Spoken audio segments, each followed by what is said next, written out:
This is Maximus.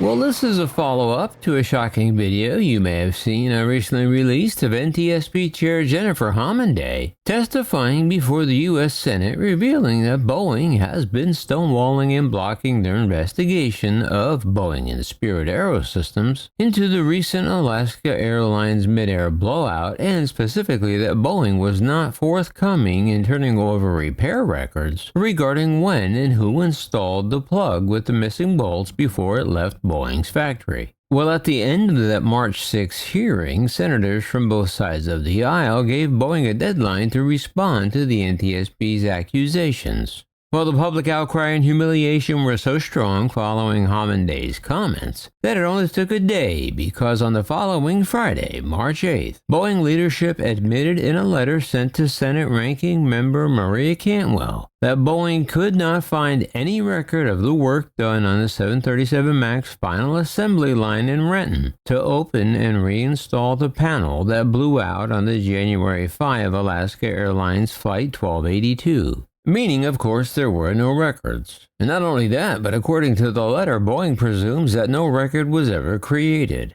A fact that should be shocking, yet surprises no one at this point. But also a fact that has now caught the attention of the U.S. Department of Justice, because they have now opened yet another investigation into Boeing. Boeing seems to collect DOJ investigations like baseball cards. But anyway, according to Ziad Ojalaki, if that's even how you pronounce it, Boeing Executive Vice President, who is also the company's chief government lobbyist, because of course he is, said that we have looked extensively and have not found any documentation. He added in his letter, Boeing's, quote, working hypothesis is that the documents required by our process were not created when the door plug was opened. Well, nice to know your safety is simply contingent on Boeing's hypotheses these days. The letter was embarrassingly sent Friday to Cantwell on behalf of Boeing CEO Dave Calhoun, after a dramatic Senate Commerce Committee hearing Wednesday in which the chair of the NTSB, Jennifer Homenday, scathingly testified that Boeing was not fully cooperating in the Federal Safety Agency's investigation of the accident on that flight.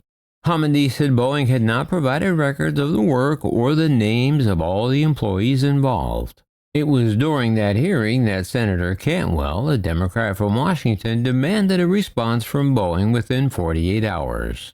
Those of you that saw my last video saw that Homenday's testimony drew bipartisan criticism of Boeing in that Senate hearing and initiated a sequence of opaque public statements by Boeing that seemed aimed at denying any lack of cooperation with the NTSB. In case you missed it, I'll link the video down below. But in private communications, however, the sparring had more of a confrontational edge.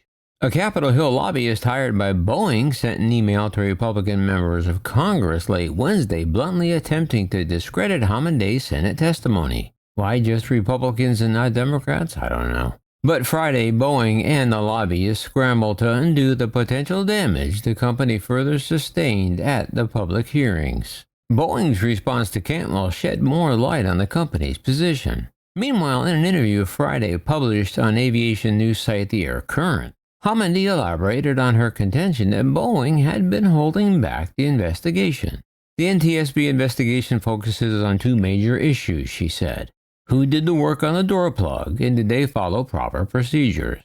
After 2 days of obfuscation, one fact is now clearer from Boeing's letter. Boeing simply doesn't have the records the NTSB wants detailing the botched job of opening and reinstalling the door plug in Renton. She said that it looked like no records were kept, or if they were deleted. Which is worse, but either way, this is a serious, potentially illegal lapse in standard aviation manufacturing quality processes. The second major issue in contention is that who actually performed the work is suspiciously unclear. The NTSB has reportedly asked Boeing for the names of employees involved in the work, and as of noon Friday, Homenday told The Air Current we still don't know who did the work on the door plug. 2 months after the incident, this defies explanation. And Ojalak's letter doesn't provide any further clarity for that matter either. However, Boeing's lobbyists insist Boeing provided the identity of dozens of employees who were on or around the subject airplane during key periods, such as the shifts on which the door plug was opened and closed, including members of the door crew. Hamidi told the Air Current that when members of Congress toured the NTSB lab in D.C. a month ago, they had been surprised to learn that the investigators didn't know which employees had performed the door plug work. Hamidi added that the NTSB was examining the list of names Boeing provided of people around the work area, but they were trying to figure out who exactly did the work.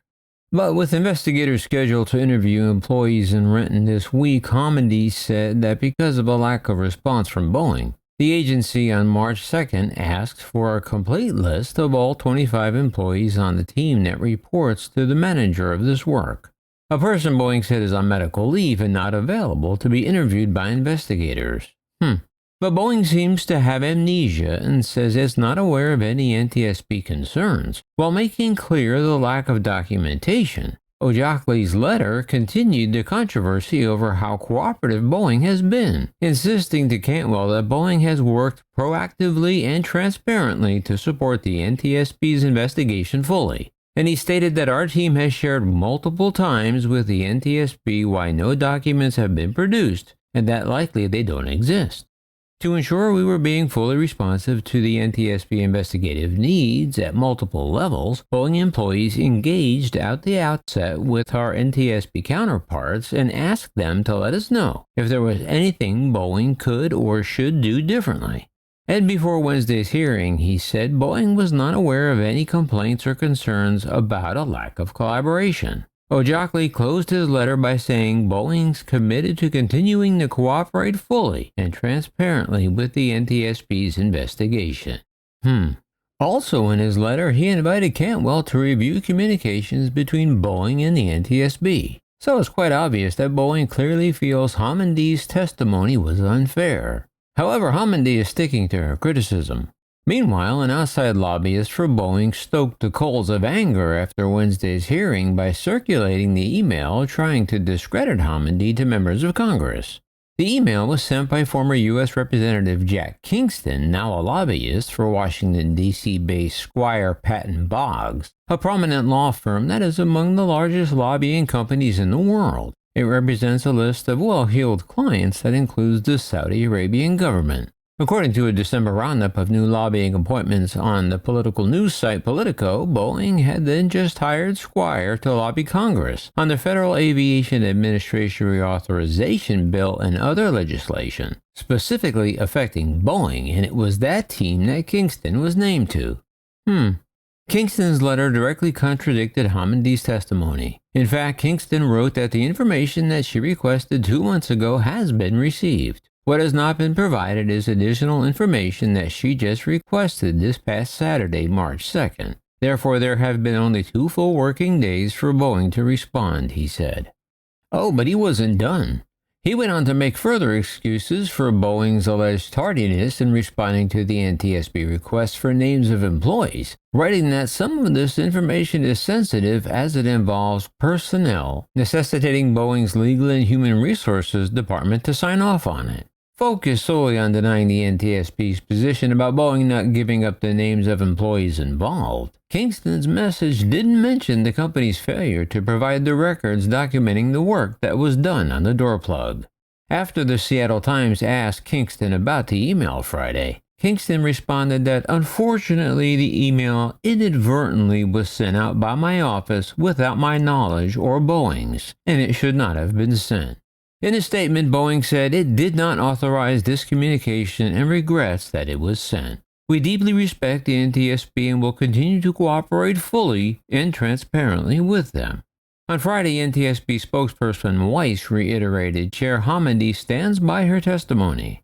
So there you have it. Boeing's answer to Congress, as I stated in my other video on the subject, is just 2 giant middle fingers to all of us. And you need look no further than how many times the word lobbyist was mentioned in this story to find out the true problem with Boeing and its incestuous relationship with the U.S. government and why they continue not to be held accountable. Because politicians from both parties, yes, both parties, Democrats and Republicans alike, as well as from the Department of Justice, have left their government jobs only to be hired by Boeing at exorbitant salaries to run interference for Boeing in the halls of the U.S. justice system, with the end result usually being no justice at all.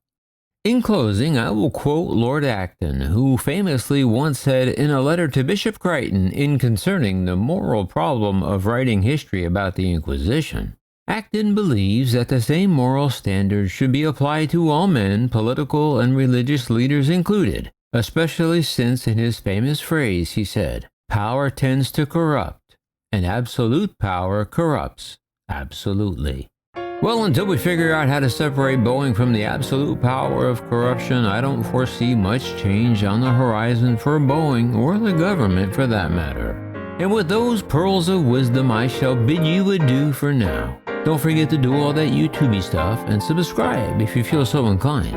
And oh yeah, remember, leave the rubber on the runway and your troubles on the ground. And I will see you next time in the air. Yeah, this is Maximus.